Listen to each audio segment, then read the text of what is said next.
শ্রী সীতারামচন্দ্রাভ্যাম নমো। শ্রীমদ্ বাল্মীকীয় রামায়ণ বালকাণ্ড বা আদিকাণ্ড 29 সর্গ।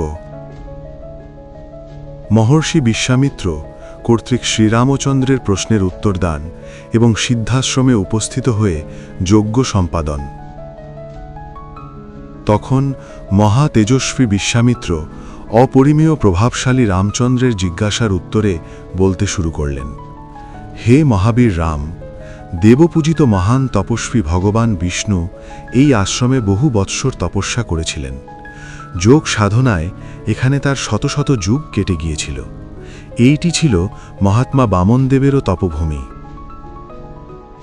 এখানে মহাতপস্বী বিষ্ণু সিদ্ধি লাভ করেছিলেন বলে এই স্থান সিদ্ধাশ্রম নামে বিখ্যাত।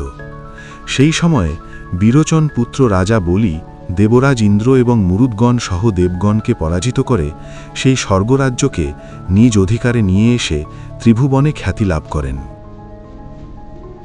মহাবলশালী মহান অসুরাধিপতি বলি একটা যজ্ঞ করেছিলেন।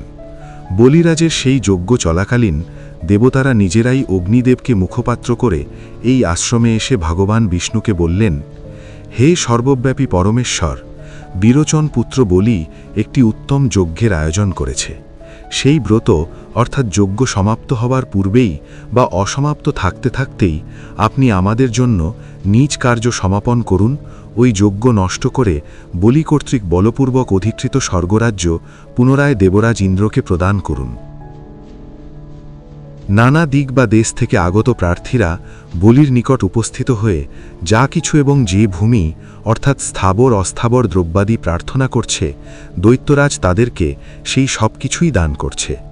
হে ভগবান বিষ্ণু, দেবতাদের কল্যাণের জন্য আপনি যোগমায়া দেবীর আশ্রয়ে অর্থাৎ মায়া তথা ছলনার দ্বারা বামন রূপ ধারণ করে উক্ত যজ্ঞস্থলে গমন করুন এবং দেবতাদের তথা জগজ্জীবের পরম কল্যাণ সাধন করুন। হে রাম, ইতোমধ্যে স্বীয় তেজে উদ্দীপ্ত অগ্নিসম সমুজ্জ্বল মহর্ষি কশ্যপ ধর্মপত্নী অদিতির সঙ্গে সেখানে এসে উপস্থিত হলেন। রাম, দেবী অদিতির সঙ্গে ভগবান কশ্যপ সহস্র দিব্য বৎসর ব্যাপী ব্রত সমাপন করে বরদাতা ভগবান মধুসূদনের স্তুতি করে বললেন, হে ভগবান, কঠোর তপপ্রভাবে আমি দেখছি যে আপনি পুরুষ ও শ্রেষ্ঠ, তপময় ও তপসমৃদ্ধ। আপনিই তপস্যার প্রতিমূর্তি, তপস্বরূপ। হে প্রভো, আপনার শরীরে বিরাজিত এই নিখিল জগৎ আপনাকে নির্দিষ্টরূপে বর্ণনা করতে পারে না। আপনি অনাদি, অনাদি অনন্তও বটে। আমি আপনার শরণ নিলাম। শ্রীহরি প্রসন্ন হয়ে বিগত পাপ কশ্যপ মুনিকে বললেন, আমার বিচারে তুমি বর লাভের উপযুক্ত পাত্র, অতএব বর প্রার্থনা করো, তোমার কল্যাণ হোক। ভগবান শ্রীহরির সেই কথা শুনে মরিচিনন্দন মহর্ষি কশ্যপ বললেন, উত্তম ব্রতধারিণী, বরদাতা, হে নিষ্পাপ ভগবান, দেবতাদের দেবমতা অদিতির এবং আমারও স্বনির্বন্ধ প্রার্থনা আপনি সুপ্রসন্ন হয়ে এই বর দান করুন যে আপনি অদিতির গর্ভে আমার পুত্ররূপে জন্মগ্রহণ করবেন। হে দানব দলন, আপনি ইন্দ্রের ছোট ভাই হয়ে এসে জন্মগ্রহণ করে শোকার্ত দেবতাদের সাহায্য করুন। হে দেবেশ্বর, আপনার তপস্যা সিদ্ধ হওয়ায় আপনার আশীর্বাদে এই স্থান সিদ্ধাশ্রম নামে প্রসিদ্ধ হবে। হে ভগবান, আপনি এখন এখান থেকে উঠুন। অনন্তর মহা তেজস্বী ভগবান বিষ্ণু অদিতির গর্ভে বামন রূপে জন্মগ্রহণ করে বিরোচন পুত্র বলির নিকটে গেলেন। ত্রিভুবনের কল্যাণে নিরত ভগবান বামনদেবরূপী বিষ্ণু ত্রিভুবনের প্রার্থী হয়ে ত্রিপাদ ভূমি ভিক্ষা করে পৃথিবীকে গ্রহণ করলেন এবং অপর লোকদ্বয় অতিক্রম করে আহরণ করে মহেন্দ্রকে পুনরায় ত্রিলোক প্রদান করলেন। সেই মহা তেজস্বী পুরুষ স্বীয় তেজপ্রভাবে বলিকে সংযত বা বন্ধন করে এইভাবে ত্রিলোকের আধিপত্য পুনরায় ইন্দ্রকে প্রদান করলেন। পর্বে ভগবান বামনদেব এই আশ্রমে বাস করেছিলেন, তাই এই আশ্রম সকল শ্রম, দুঃখ শোকাদি বিনাশকারী। সেই বামনদেবের প্রতি শ্রদ্ধাবশত আমিও এখানে বাস করি। হে পুরুষ সিংহ, যজ্ঞে বিঘ্ন সৃষ্টিকারী রাক্ষসেরা এই আশ্রমে আসছে, সেই দুরাচারীদের তোমায় হত্যা করতে হবে। রাম, আজ আমরা সেই অত্যুত্তম মনোরম সিদ্ধাশ্রমে যাচ্ছি। বৎস, এই পবিত্র আশ্রমটি যেমন আমার তেমনি তোমারও।